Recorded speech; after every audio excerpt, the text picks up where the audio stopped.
Welcome to the Love Deep Lab podcast, helping you integrate sex, sexiness, sacredness, and science in your life and your bedroom. And now, your host, Dr. Stormy. Hi, I'm your host, Dr. Stormy. Welcome back to the Love Deep Lab podcast. Today, I'm so excited to talk about a subject that I love. You guys have been following along, getting power practices on this, and today we have an expert with us. So we're going to talk all about porn today.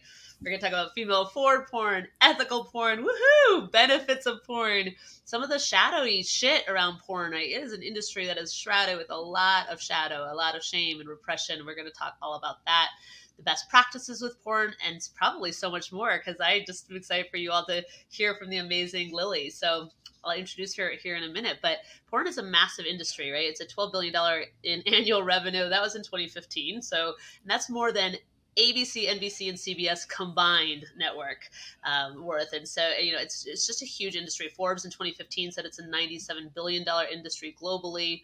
And, as a woman, and I'm sure we're about to get really deeply into this, but and for all you women out there listening and watching, it can be a little bit of like, porn doesn't treat women well, and porn is oppressive for women, or I don't feel like I could look like a porn star, so I have body shame issues that come up. And this is for men and women, but we're going to really get into some of this juiciness around porn.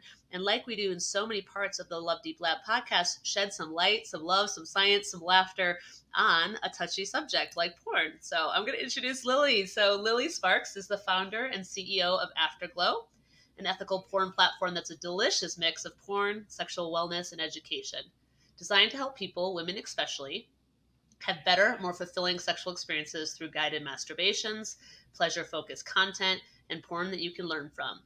Lilly is a thought leader who has been featured everywhere from Forbes, the New York Times, South by Southwest. She's an entrepreneur addicted to creating positive change in the world, a believer in the power of shame-free pleasure, and an enthusiast of spending time outside dancing and listening to good music, preferably doing all three at once. So Lilly, welcome to the podcast. Thank you so much for having me. I'm so excited to talk to you about all things porn. So I was looking through Afterglow, and I have the privilege of getting to build partnerships with you guys now and collaborations with you guys. And I think the work that you're doing is amazing. So Afterglow is on a pleasure mission, right? That's one of the things you all say, which I love.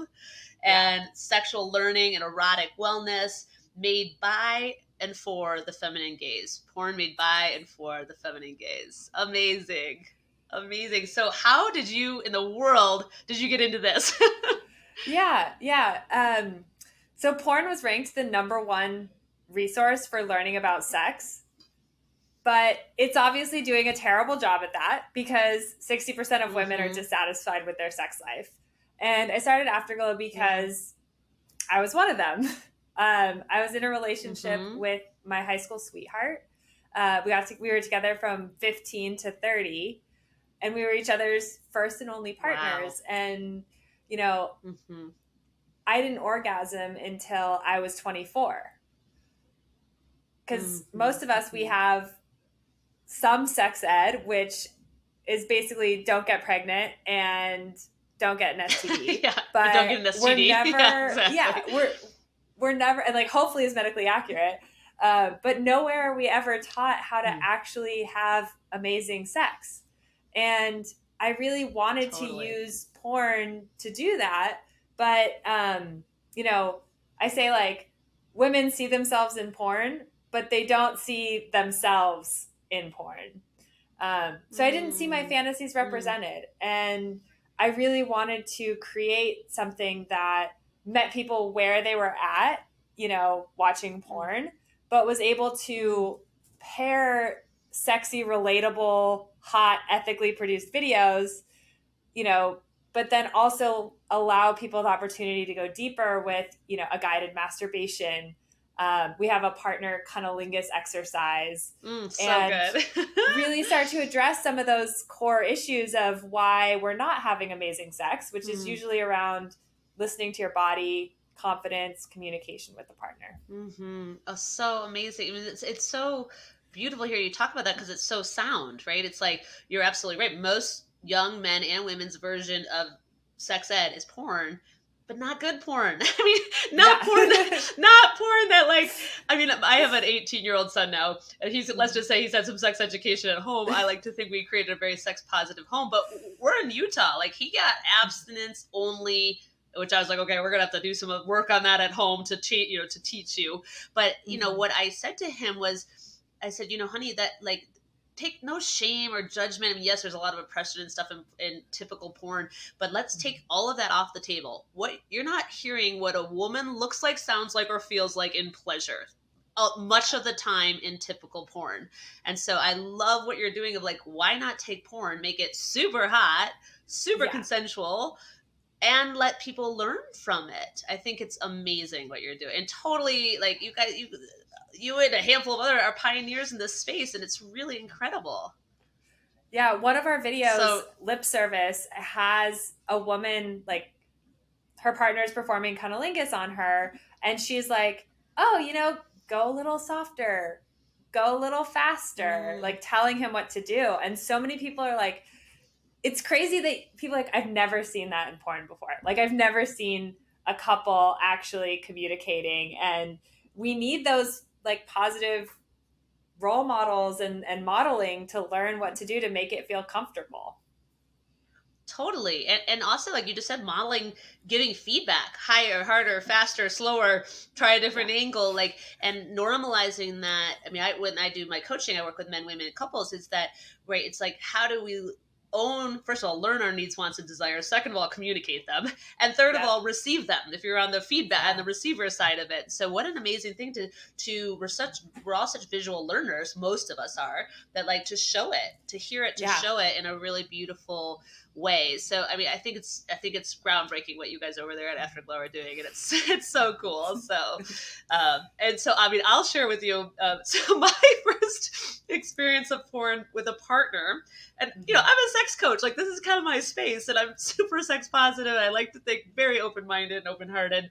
I was like, okay, we're going to have this whole couples porn night, right? And I think he was leading on the planning on it, as I recall, and this is a long time ago, but I was like, okay, it's gonna be super sexy. And this is actually a true story. So we're watching it, and I'm like, starting to feel a turn on. And all of a sudden, because I have 14 years as a mental health therapist, I was like, I could see and feel this woman's trauma, like palpably, And she was trying to pretend that she was in pleasure, but all of a sudden I start crying. And my partner's like, what is happening? This is not the sexy thing we were going for. I expected. And it was just, for me, it landed so deeply because I couldn't detach from what I could see and intuit, because I was like, this is not a woman in full consent, and this is not a woman in pleasure. And so that's my funny, in all transparency, when I first heard about female forward porn and Erica Less was my introduction to that, I was like, I'm a little guarded. I'm a little reserved. But I have found it to be amazing. I think it's so cool what you guys are doing. So that's amazing. So, okay. So tell us a little bit, what is female forward porn or female friendly porn? What's the difference? Yeah. So, we like to say Afterglow is porn made by women. We just try to focus on the female gaze. I think there's no real definition of female-friendly porn because women have such diverse interests and desires. Totally. Women actually search for rough sex and gangbangs more than men do. So, the kind of traditional idea is women want story-forward, soft, sensual, romantic, but that's... And I think we do. I think a lot of women do. I think we're just such a diverse bunch that you can't pin us down. I think all women also love lesbian porn, whether they're straight or whether they're gay. That's another really highly searched thing. I think because then one of the many reasons I think people do is because you see more female pleasure in some of those films because, most women don't orgasm from penetration alone. So there's more focus on different types of sex. But yeah, there's no real, I can't answer that question. There's no real definition of female-friendly porn. I mean, I completely agree. As I was like researching and looking for a good definition, I went and I was like, holy shit, but that's like the magic, well, one of the superpowers of women, right? It's like how the breadth and depth, right? Like sometimes give it to me rough, sometimes like just give it to me super slow and tender, right? Yeah, it's like, totally. And everything in between. So, but I love what you said. So it's made by women. Yeah. Yeah, and I do, there's another term out there, ethical porn. Yeah. We like to say we're ethical porn. And, you talked a bit already about how we watch porn and mainstream porn, sometimes it just doesn't feel good to us. And it just kind of gives like an icky feeling. And there's, I want to I think people have a lot of misconceptions about what happens in kind of a traditional porn set. So I kind of think about it as there's a couple different like buckets of porn. And one of them is, and a lot of the reasons I like having these conversations and breaking down the shame and stigma is because people can confuse the buckets a lot. So one of them is not porn at all. It's sexual abuse material. And that is when people are not, that's like revenge porn or child porn. It's not porn at all. It's like illegal and it needs to be prosecuted and it needs to be gotten rid of. And there was a change made about 1.5 years ago. So most of the major tube sites have very little of that content on them. So most people, you don't really have to worry about that when you go on to a mainstream site. Mainstream sites are what I like to call douchebag porn, where they are trying to make the most money possible. And they're also trying to not get sued. So everybody there, is of age. They've signed a contract. They're being paid a market rate. But, they don't care about the change they're creating in the world. They're just out there to make a bunch of money and to get people on the site and to get as many clicks as possible. And then there's what I like to call, they do. And they do, yeah. And then there's ethical porn, which we have a whole guide on Afterglow about what is ethical porn. But I basically it means different things to different people, but I like to define it as just people who care about what they're creating in the world and really want to treat the performers well and to make a higher quality product that represents a more diverse experience.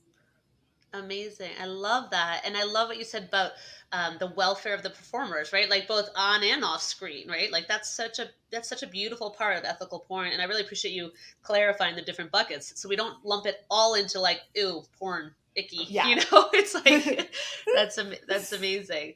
Yeah. And then the female part, like you said, is it's made by women, which you think offers a different slant or a different experience, a different flavor to it, all of the above. Yeah. I think it offers I think we care more about we're visual, but we aren't as much as graphic, I guess is maybe the word for it. A shoulder to us can be super sexy. Totally. Lips can be super sexy. It's not just about the cum shot. Yeah, totally.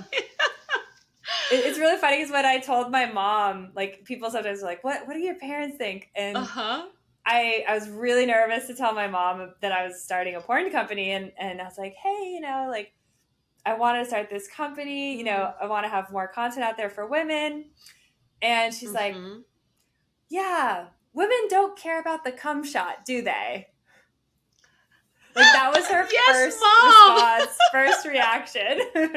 That's amazing. Apple does not fall far from the tree, apparently, on that awesomeness. That's amazing. That's so cool. So how has that been? How are you received? Well, you said family can be, family of origin can be interesting no matter what, but how has that been for you being this powerful woman in the world out there creating porn? How is that? Is it received differently? I don't know if you're in a partnership, how is that received for you? Yeah, it's been nothing. It's been overwhelmingly positive. I was really scared to do it, but I feel like once you do something that is your truth and is becoming more you, like people really meet you there in really beautiful ways. And that's been my experience. You know, I think I was single when I started Afterglow, and I was worried about dating, and you know, it's a really great filter for who the right people are. Like it's like, if you react weird, you're not my person. No, totally. Yeah. And yeah, that's a powerful vetting tool. It's a powerful vetting tool, and it's allowed me to have so many great conversations with people so early on.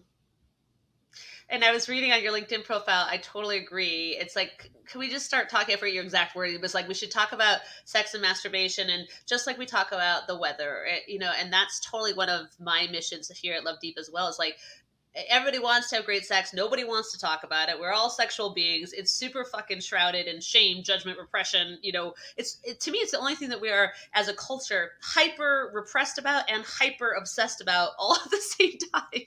Yes. You know? Yes. And so it's this interesting, like, so I love that. And I love that it's been well received. I also agree. It is a vetting tool, right? Like, my people, they don't have to, like, my son likes to remind me that I love to talk about sex, and not everybody likes to talk about sex. But I said, you know, my people are going to be people who are willing to dive into the depths, whether it's around sex or just intimacy or emotional intimacy. You know, same, like, it sounds like same for your people. They're going to rally around you and support you in what you're creating. And you're not going anywhere. I can tell this is your passion and your mission. So it's like, you're here, right?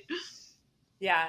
Yeah. And by, like, with whatever your passion is and whatever your thing is, I feel like just by following it and by doing it and by being it, like, that inspires other people.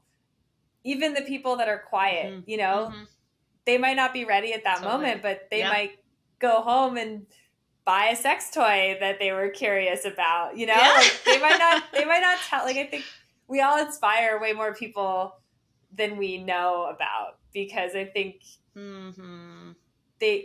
you don't always tell people those wonderful things. No, it's true, right? And like you just mentioned, you might just be the entry point, like, that cracks the door open a little bit to, like, I'm curious about this, or I'm willing to, like, look within and self-confront on this, right? But meeting people where they are. I mean, and to me, it's my experience with good porn, we're going to call it ethical, with ethical porn too, is that you can find wherever you are. You can find edu porn. You can find something that's more like emotional, with deeper emotionality. I mean, you can find everything. And so you get to start to explore, or use porn as a tool to explore your own eroticism. I think it's really cool. Yeah. And when I started Afterglow, I was like, oh, there's no good porn out there. There's, like, barely anything for women. And as I got into the industry and as I dived deeper, I found there are all these amazing indie creators that exist and are making really cool stuff that's, like, really true to them. And cool. One of the things I love about Afterglow is that we present all of that variety on our site from all of those different creators. So I've had people who've said, you know, hey, I've always been curious about gay porn, but I've never watched it because I've always been nervous about what was on there. But since it was on Afterglow, you know, I watched it, and it was really, you know, maybe it wasn't what I'm going to do all the time or my new thing, but it was really fun to just explore something that was, like, a little bit outside of my comfort zone. Totally. So beautiful. And tell us a little bit about what your guys are creating, your vision for around edu porn, or, like, what that even is, or Yeah. So edu porn is something totally unique to Afterglow, and we really wanted to create something that was hot and you could learn from it. Yes. And we're also, so basically, we also know that performers are sex experts in their own right. They have so much experience with consent conversations, so much experience with having sex a million different ways that many of us don't. So we wanted to showcase them and their knowledge, and have performers basically teach us about sex. So we have how to have sex outdoors. We have how to hook up. We have how to have period sex, how to feel sexy after pregnancy, all of these really common topics. And it's really hot to watch. Totally. And I just got full body chills. Like, why can't we not learn and be turned on all at the same time? Yep. You know, it's like, I mean, your brain is the most erotic organ in your body. It's so funny. So absolutely, right? They say our brain is our biggest sex organ. And I would also say, and flip side is our brain is our biggest barrier to great sex when we can't when we're stuck up in it. And so in a sense, it sounds like eduporn, and my experience with it is that it's a way to like engage your brain because you're learning, but also drop into your body because you're turned on. Yeah. You know, it's really cool. It's really, really cool. I think I'm so excited to see where this goes for you guys because it's super fun. And for everyone listening or watching, I highly recommend checking out Afterglow, but definitely being open to eduporn. And the name is perfect, by the way. Eduporn is so cute. And also, like, people, you know, how are we expected to, like, I think that it's so weird that society has this expectation that you meet somebody, you have sex with them, and it's supposed to be the most amazing, hottest thing ever, or else something's wrong with you. Right. And it's like, no, like, sex is a skill just like anything else, just like riding a bike, just like baking a cake, except when I want to ride a bike or bake a cake, I can, like, go on YouTube, watch all these videos, have all these recipes, have all these resources, but, like, sex, somehow we're supposed to just, like, inherently know it and be perfect at it without any communication. And I think that's just the biggest lie. It's such a lie. It's like like that's what creates all of this, like, shame and shadow that we have around it. I know, absolutely. It's like one hurdle after the other, right? Like, so if we're even open to exploring our sexuality, which, you know, is a whole journey in and of itself, and then it's like, well, great, now I'm open to it. Where the fuck do I learn about it? How do I get educated on this?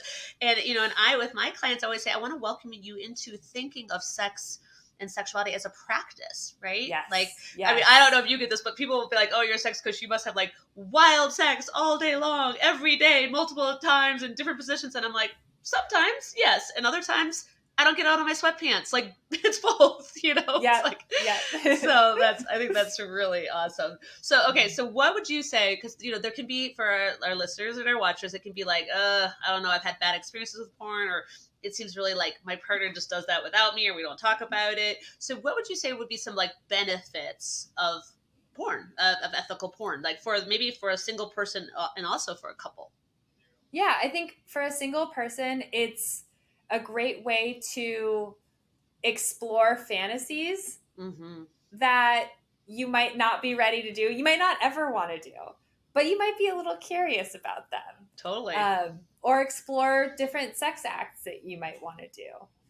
It's also just an easy way to get turned on. Like, if you're like, you know, like, sometimes you want to be in the mood, but you're not in the mood. Like, you're stressed out. Like, it's a great shortcut just to, like, kind of putting yourself into that headspace, you know, being able to feel into your body. And it's hot.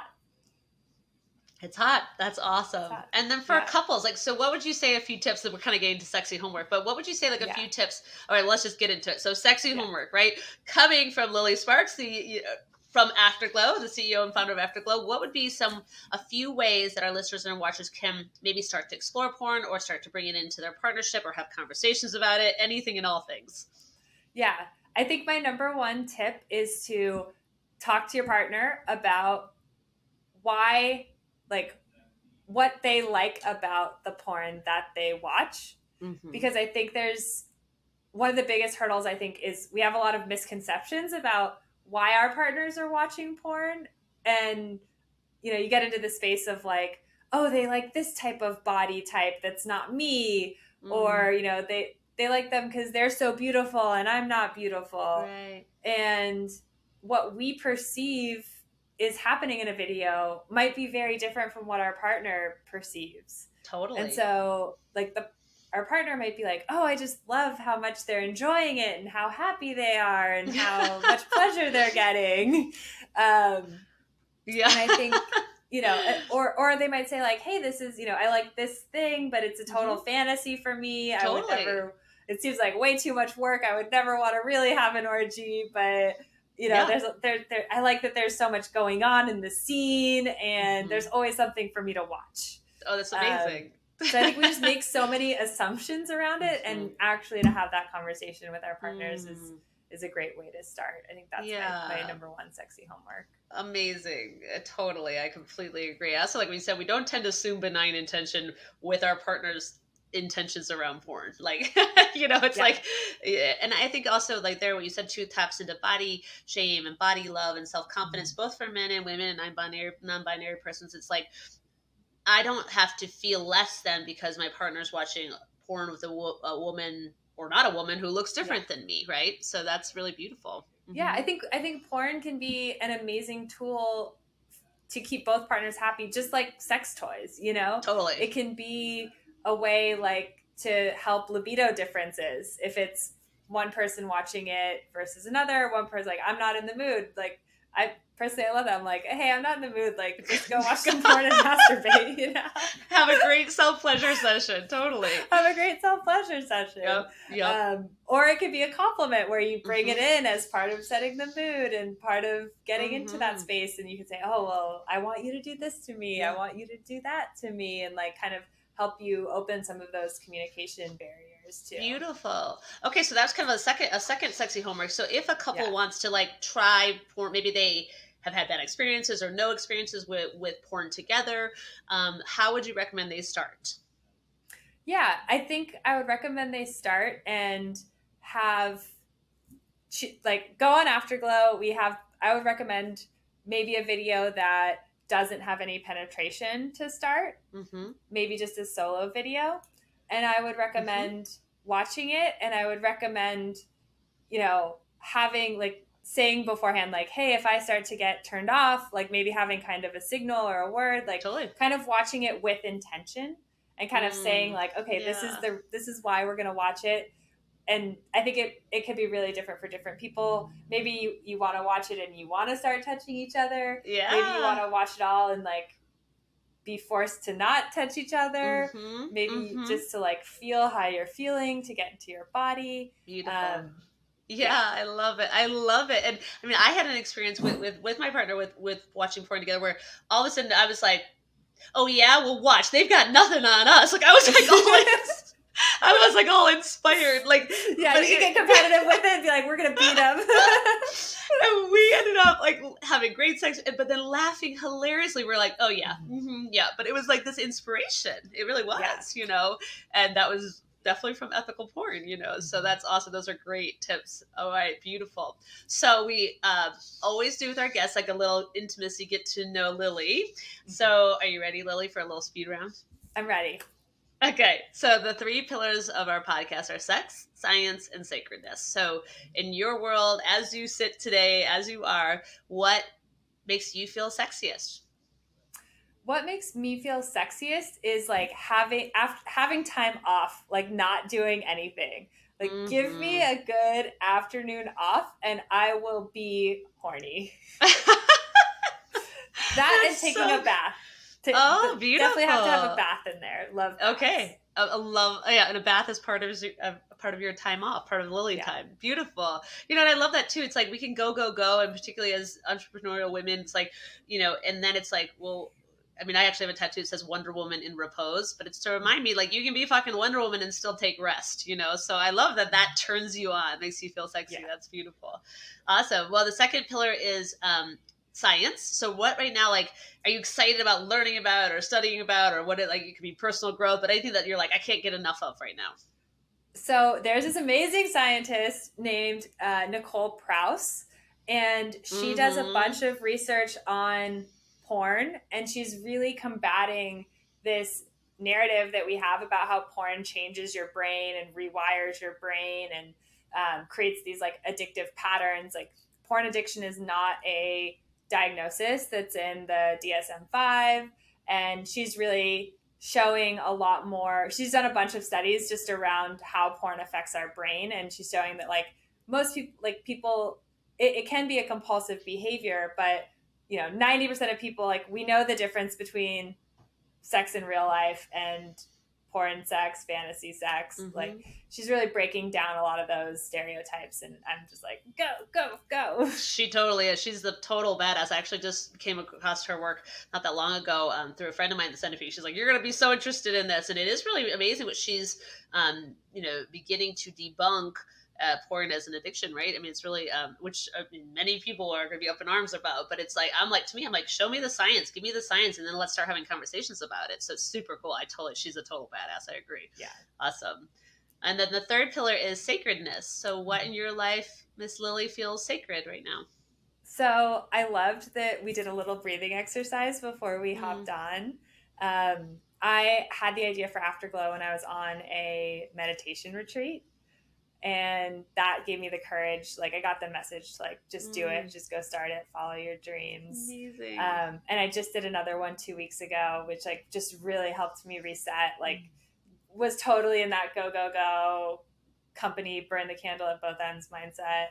And so I'm really trying to honor my rest and honor like having time for sacredness in my life and prioritizing that. So I love that that's the third pillar. That's so good. It's so true, though. I love that. I mean, I love that you're doing that self-care, right? I mean, your mission, one of your missions is, well, pleasure everywhere. And so it's I know. Gotta actually a pleasure mission. Well, and I'm same thing, pot kettle. It's like, I teach on this, I coach on this, I love this. And yet it can get so easy to get where I'm like, where the hell is the week gone? You know? So, but then we get to come back into practice ourselves. And so I love that. And, you know, and as far as breath work, there's so many really fucking sexy breaths that like stimulate erotic energy too, like that are so grounding and erotic all at the same time. And so I just think breath is super cool in that too. Amazing. I love those for you. Okay, so before we close, how can our listeners and our watchers find you, follow you, learn about all the amazing things you're doing on Afterglow? Yes. So our website is xoafterglow.com, and they can use trial code XOStormy for a free 7-day trial of the website, which I would recommend they do. We're on Instagram, TikTok at XOafterglow with 2 W's, and would love for them to follow us there, send us any messages of what they think, what they like, what they want to see. We love hearing from people. Awesome. I'll make sure all of that is in the show notes. And I love the little thanks for the little code, and try it out, man. For 7 days, you're going to get to like, you're going to be watching. Yeah. And there's a really cool quiz for people who just start to kind of direct you to the right place to start. So it's really easy if you're new to it, if you're experienced. It's great. Cool. Beautiful. I'm definitely going to dive in more myself too. So awesome. Well, thank you to our listeners and viewers. Thank you, Lilly, for being on today and sharing time. And awesome. Thank you to everyone watching and listening and tuning in today. And thanks for being brave and opening your hearts to love deep.